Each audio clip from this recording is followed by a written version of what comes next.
The day my sister, Eva, called to tell me she was getting married, I genuinely felt like my heart would burst with joy. "Reina, he proposed!" she squealed over the phone, her voice vibrating with happiness. And despite everything, our differences, our disagreements over the years, I meant it when I said, "I'm so happy for you, Eva." Truly.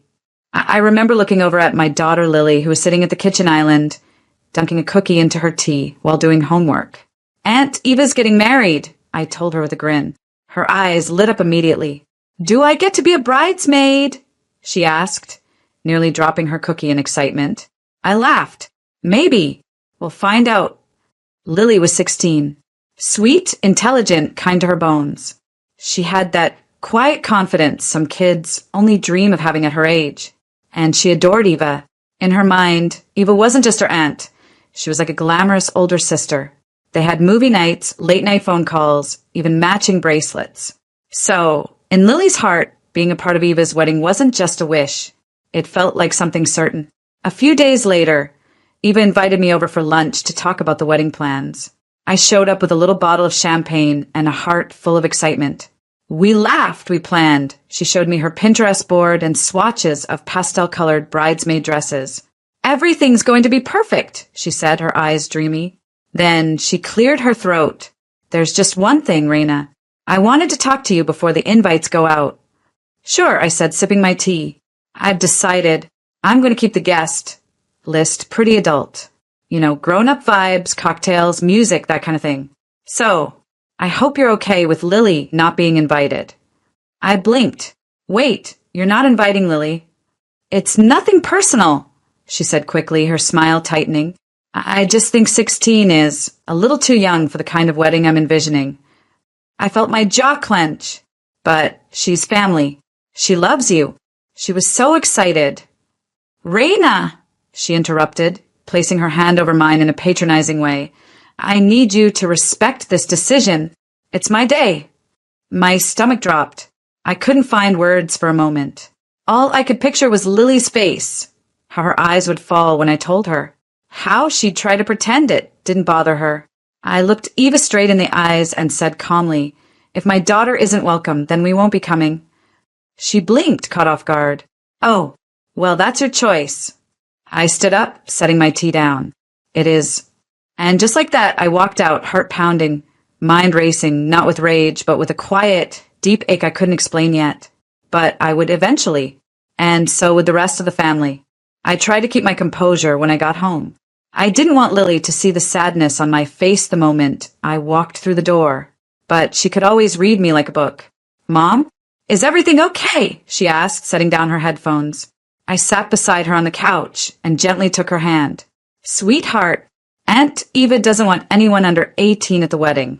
She said it's going to be an adult-only event." She stared at me for a moment. "Oh," she said softly. "Okay, that's fine." She smiled, but it was forced. I saw the way her fingers curled into her hoodie sleeves.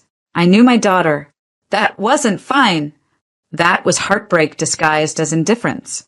"You're not upset?" I asked. She shrugged. "It's her wedding. She can do what she wants." But later that night, when I walked past her room, I heard her voice low and cracked as she FaceTimed her best friend.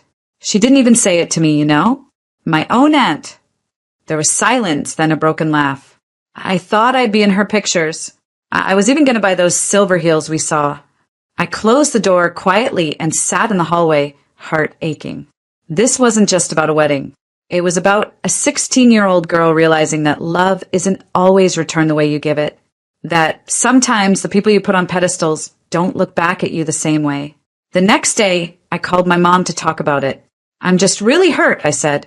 "Lily's crushed. I don't understand how Eva could think this was okay." My mother sighed. "Reina, it's her big day. Don't make a scene over this." "I'm not making a scene," I said, trying to keep my voice steady. "I just think." "She's trying to have a sophisticated, grown-up wedding," she interrupted. "You should support her, not make her feel guilty." Support her? I was expected to clap from the sidelines while my daughter was tossed aside like she didn't matter? I tried my brother next. Same reaction. "Come on, Reina. It's just one day. Lily will survive." But that was the problem. No one was thinking about how it felt to be the only family member excluded. Not because she misbehaved. Not because she couldn't make it. But because she didn't fit some arbitrary grown-up vibe.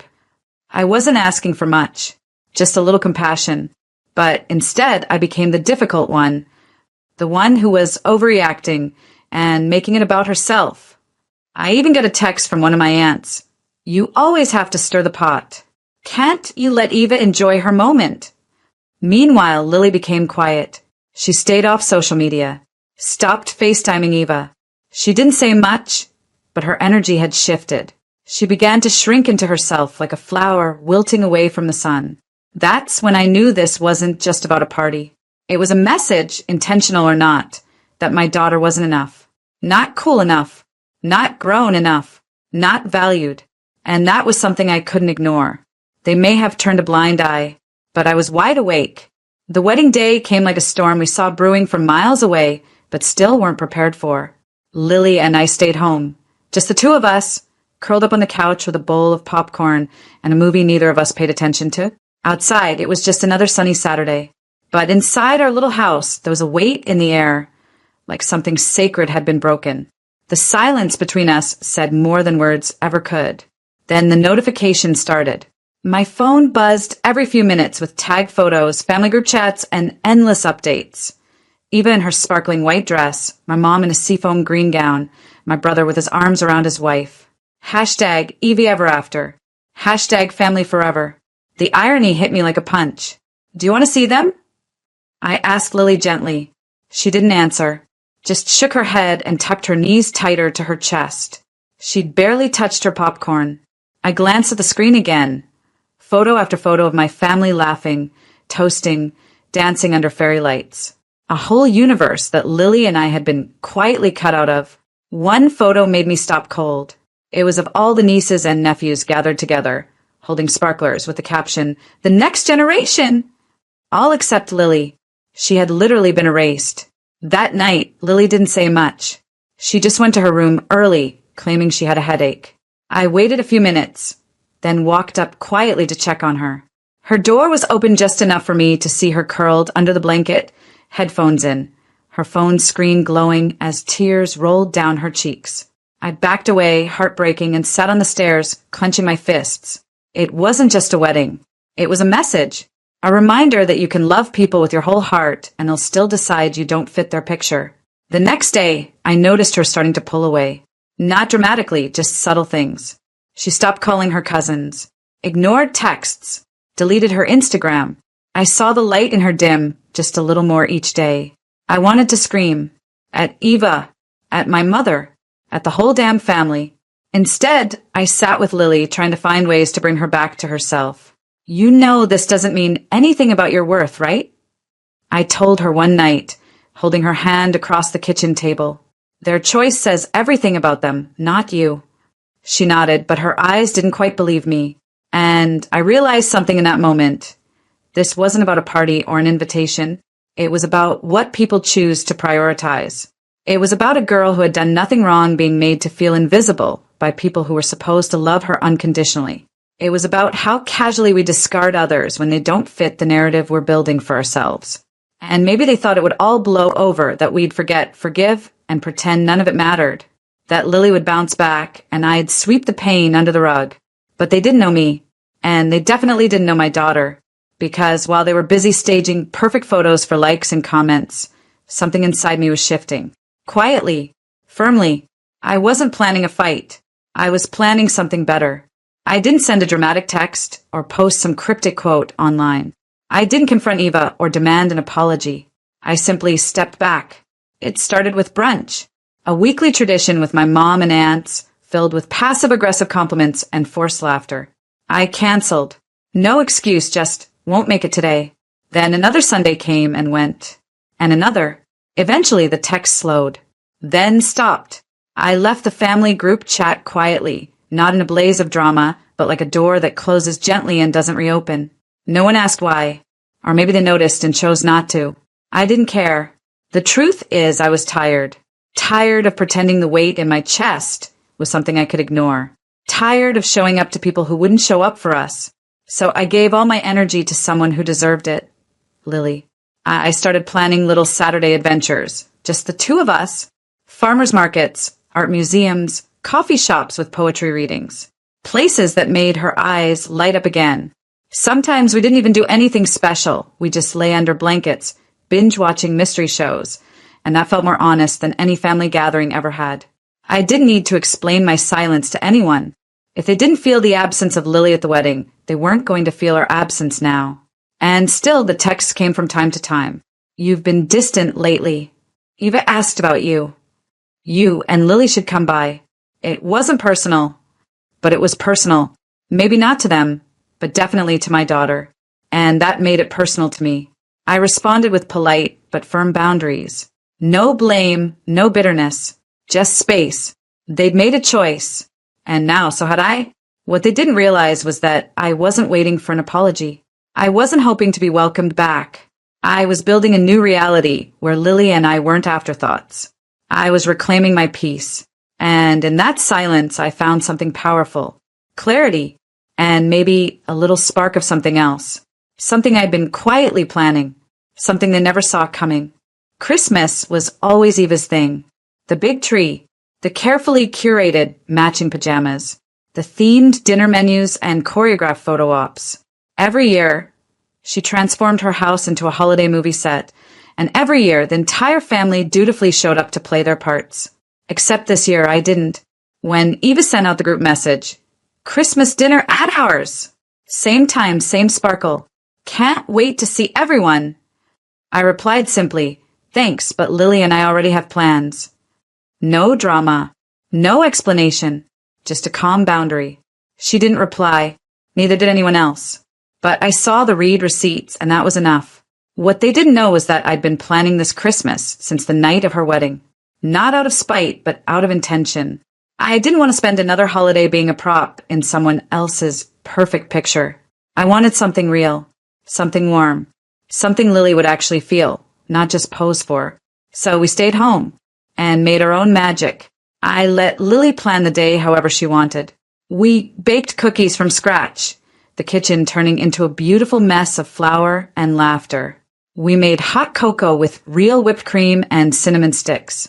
No rules, no schedules, no pretending. Then we curled up in our living room, where I'd strung up fairy lights and lit cinnamon-scented candles. The tree was small, but every ornament told a story, little pieces of us. Not matching, not perfect, but ours. Do you miss being there? I asked her softly as we sat beneath the lights, gifts still unopened under the tree. She shook her head, her eyes calm. Not even a little. And I believed her, but I still had one surprise left. While Lily played music and danced around in her socks, I brought out a box I'd been keeping hidden in my closet for weeks. Inside was a simple hardcover scrapbook. I handed it to her, and she flipped it open with a puzzled smile. The first page was a picture of us from last Christmas, laughing with cookie dough on our noses. The next pages were filled with photos of our adventures over the past year. Quiet breakfasts, weekend art walks, silly selfies in mismatched pajamas. And on the final page, there was a note. You are not too young. You're not too small. You are not someone to be left out. You are everything. And no party, no photo, no event will ever define your worth. I see you. I love you. Always. She didn't cry. She just hugged me hard and whispered, "This is the best Christmas I've ever had." And that's when I knew we weren't missing out on anything. They were, because while Eva was toasting with her crystal glasses and snapping another perfect photo, I was here in the glow of something real. And just when I thought the day couldn't get better, the texts started rolling in. "You're really not coming? You sure Lily doesn't want to open gifts with her cousins?" Even Eva messaged, "It's not the same without you." I smiled at my phone and placed it face down on the table. Because this year, we didn't need to be anywhere we weren't wanted before. And next year? Well, they'd remember the silence. Because it wasn't absence. It was presence louder than any words. I hadn't planned on sharing any photos. Honestly, it wasn't about showing off or proving a point. But sometimes the most beautiful moments demand to be witnessed. Our little Christmas gathering had grown into something more than just a quiet day with Lily. I'd reached out to a few people, ones who, like us, had often been left out or overlooked by the louder voices in the family. My cousin Mina, whose kids never got much attention because they weren't picture perfect. Uncle Raj, who had long since stopped coming to family events after Eva started treating him like furniture. Even sweet Aunt Dolly, who always brought gifts but never got one in return. They all came, shy at first, unsure why they'd been invited. I smiled as I welcomed each of them at the door. Because you matter, and you deserve a Christmas where that's felt. We filled my small home with laughter, warmth, and dishes brought from each person's kitchen. Nothing matched. Nothing was coordinated. But everything was real. Lily was glowing, surrounded by other kids who weren't judged or silenced. They played board games on the living room floor, decorated cookies with messy joy, and sang songs that didn't need auto-tune or applause. At one point, Aunt Dolly leaned in and whispered, This is what it used to feel like long ago, before all the performance. I snapped a photo then, her smile, the crinkles around her eyes, the plate of cookies in her lap, and posted it on my private social media with a caption that simply read, A different kind of Christmas, the kind that feels like home. I didn't tag anyone, didn't mention Eva, didn't need to, but you know how families are.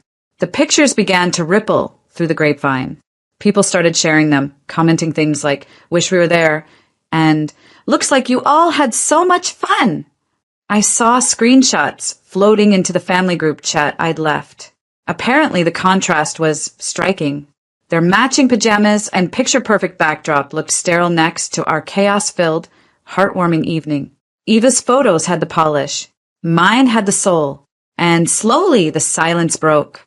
I got a text from a cousin I hadn't spoken to in years. You reminded me what holidays are supposed to be. Mind if we join next year. Another message from someone I barely knew but had seen at family weddings. I always felt like I didn't belong. Your post made me cry. Thank you for that. Even my own brother, who had been Eva's little shadow most of his life, messaged, Your dinner looked amazing. Eva was kind of tense all evening. I think she noticed. Oh, I was sure she did. Because for once, the spotlight wasn't on her carefully curated life. It was on the people she forgot. The ones she never thought were worthy of inclusion.